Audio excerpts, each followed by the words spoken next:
Hello मेरे प्यारे बच्चों, क्या हाल चाल। बढ़िया सा। उम्मीद करता हूँ बच्चों आप सब लोग बहुत अच्छे होंगे और आशा करता हूँ बच्चों आप सब लोग की पढ़ाई भी बहुत अच्छी चल रही होगी। तो बच्चों उसी पढ़ाई को और बेहतर बनाने के लिए मैं पवन सर आप लोग के लिए लेकर के आया हूँ क्लास 12 हिंदी का एक इम्पॉर्टेंट है गद्यांश से।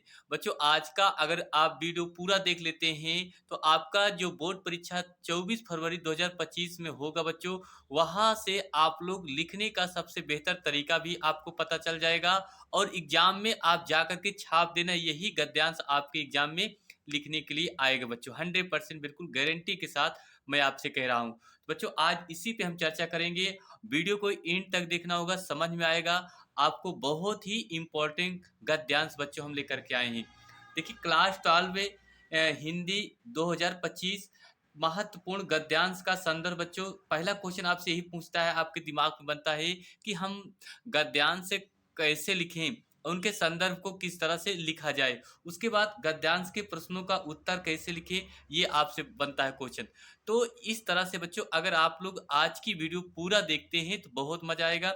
ये क्वेश्चन अगर हम बात करें, यहाँ से आप लोग बोर्ड एग्जाम में बच्चों 10 अंक आप लोग को मिलता है, आता है आपके लिखने के लिए। तो आप लोग बिल्कुल 10 नंबर आप 100% ला सकते हैं। ठीक है, तो शुरुआत करेंगे। सभी छात्रों से निवेदन कर रहा हूँ प्लीज़ वीडियो को लास्ट तक देखना, और सभी छात्रों से निवेदन करूंगा प्लीज़ वीडियो को लाइक शेयर और सब्सक्राइब जरूर कीजिए। चलिए बच्चों दिखाते हैं हमारा एक इम्पॉर्टेंट गद्यांश से क्या है, जरा ध्यान समझना। तो आइए बच्चों देखते हैं हमारा इम्पोर्टेंट गद्यांश से क्या है। बात करें, ये हर साल आपके पेपर में पूछा जा रहा है, तो इसलिए अब की बार भी आपके बच्चों पेपर में यही गद्यांश लिखने के लिए आएगा। बिल्कुल 100% आपको हम बता रहे हैं। देखिए, तो आपसे गद्यांश लिखे यही रहेगा। भूमि का निर्माण देवों ने किया है, वह अनंत काल से है। उसके भौतिक रूप सौंदर्य और समृद्धि के प्रति सचेत होना हमारा आवश्यक कर्तव्य है।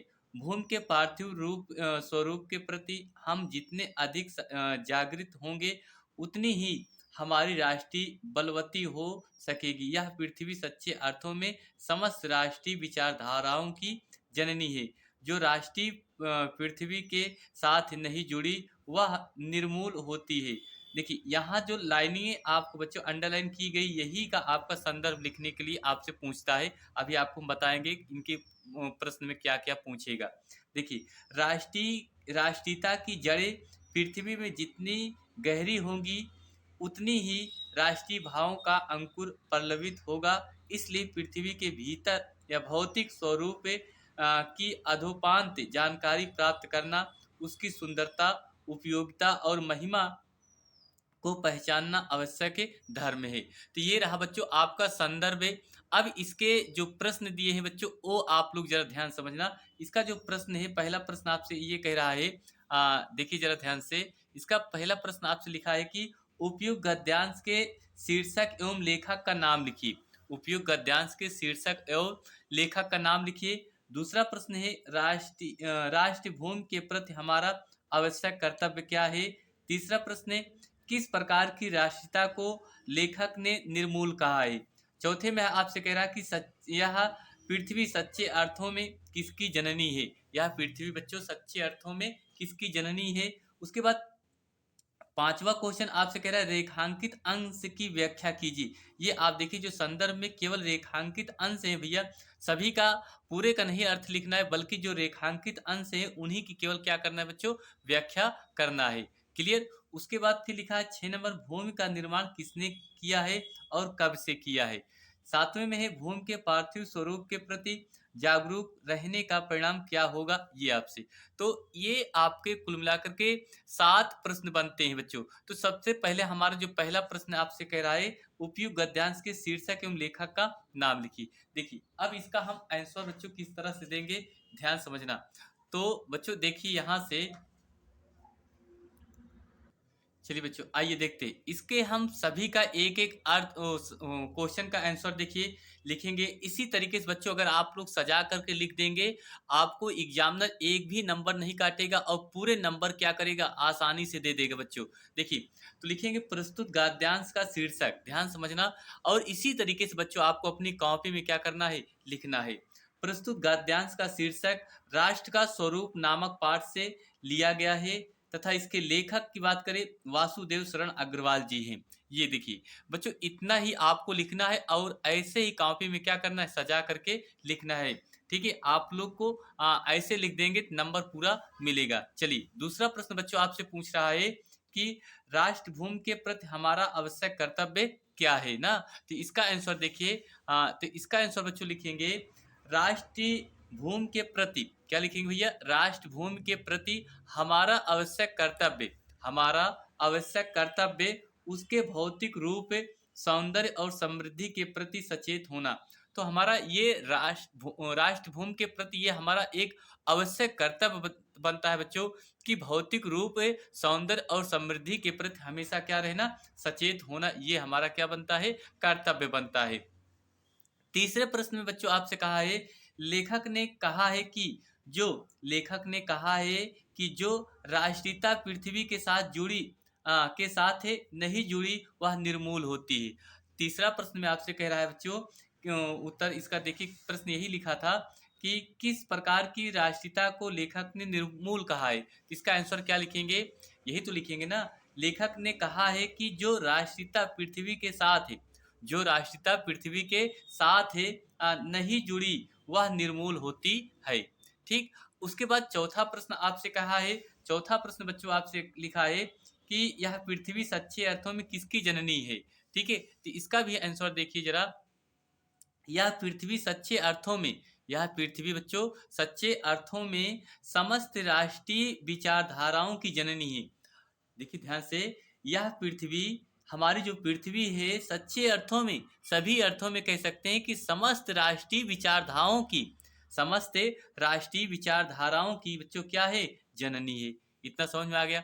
उसके बाद पांचवें प्रश्न में आपको इसके संदर्भ की व्याख्या करना है। क्या करना है बच्चों, व्याख्या करना है। तो व्याख्या में आप से यही तो प्रश्न कह रहा है ना कि लिखा है राष्ट्रीय की जड़ें पृथ्वी में जितनी गहरी होगी उतना ही राष्ट्रीय भावों का अंकुरण पल्लवित होगा। यही तो इसके अर्थ में हमने लिखा है भाई। देखिए तो बच्चों इस तरह से आप इसका क्या लिखेंगे, अर्थ लिखेंगे। ध्यान से देखना, यहाँ हेडिंग बनाएंगे रेखांकित अंश की व्याख्या।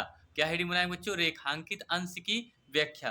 तो रेखांकित अंश की व्याख्या में क्या लिखेंगे, राष्ट्रीयता की जड़ें पृथ्वी में, राष्ट्रीयता की जड़ें पृथ्वी में जितनी अधिक गहरी होंगी, जितनी अधिक गहरी होंगी उतना ही राष्ट्रीय भावों का अंकुर पुष्पित एवं पल्लवित होगा। पुष्पित एवं क्या होगा, पल्लवित होगा। अर्थात राष्ट्रीयता का आधार जितना अधिक सशक्त होगा, राष्ट्रीयता का आधार बच्चों जितना अधिक क्या होगा, सशक्त होगा भैया, उतनी ही राष्ट्रीय भावनाएं भी उतना ही अधिक विकसित होगी, उतनी ही अधिक क्या होगी बच्चों, विकसित होगी। आगे देखिए, इसी के आगे हमने अतः लिखेंगे, अतः प्रारंभ से अंत तक, अतः प्रारंभ से अंत तक, अंत तक पृथ्वी के भौतिक स्वरूप की, पृथ्वी के भौतिक स्वरूप की जानकारी रखना तथा उसके रूप सौंदर्य उपयोगिता एवं महिमा को पहचानना प्रत्येक मनुष्य का न केवल कर्तव्य है अपितु उसका धर्म भी है बच्चों। ठीक, तो ये राष्ट्र के प्रति हमारा क्या बनता है, कर्तव्य बनता है बच्चों कि हमें किस तरह से हमारे अपने राष्ट्र का सम्मान करें और राष्ट्र के प्रति हमारा धर्म में क्या होता है। ठीक, अगला प्रश्न, अगला प्रश्न बच्चों आपसे ये पूछा था, प्रश्न यही कहा था कि भूमि का निर्माण किसने किया और कब किया। ठीक है, तो इसका आंसर क्या लिखेंगे बच्चों, भूमि का निर्माण देवों ने, भूमि का निर्माण देवों ने तथा यह भूमि अनंत काल से है, अनंत काल से ही। लास्ट वाला जो प्रश्न बच्चों आपसे पूछा था, भूमि के पार्थिव स्वरूप के, भूमि के पार्थिव स्वरूप के प्रति जागरूक होने का परिणाम, जागरूक होने का परिणाम राष्ट्रीयता की भावना की प्रबलता है। ठीक, तो ये रहा बच्चों इस संदर्भ के 7 महत्वपूर्ण क्वेश्चन बच्चों। इसी तरीके से आप अपनी कॉपी को क्या करेंगे बच्चों, सजा कर लिखेंगे। इतना लिख देंगे तो आप लोग को एग्जामिनर खुशी खुशी पूरे नंबर देगा और नंबर बिल्कुल नहीं काटेगा। ठीक है, तो बच्चों बस इतना ही। और नेक्स्ट अगली वीडियो में आप लोग को और ऐसी ही क्लास लेकर के आऊँगा। तो बच्चों आप सभी छात्रों से प्लीज़ निवेदन कर रहा हूँ कि आप सब लोग वीडियो को लाइक, शेयर और सब्सक्राइब ज़रूर कीजिए। आपसे यही सारी अपेक्षा और उम्मीद करता हूँ। ठीक? तो मिलते हैं बच्चों अगली क्लास में आप सभी से। तो आप सब लोग अपनी तैयारी करते रहिए। आप लोग का एग्ज़ाम अच्छा बीते, यही मेरी शुभकामनाएँ सभी छात्रों के लिए। थैंक यू आप सभी छात्रों को दिल से बहुत-बहुत धन्यवाद।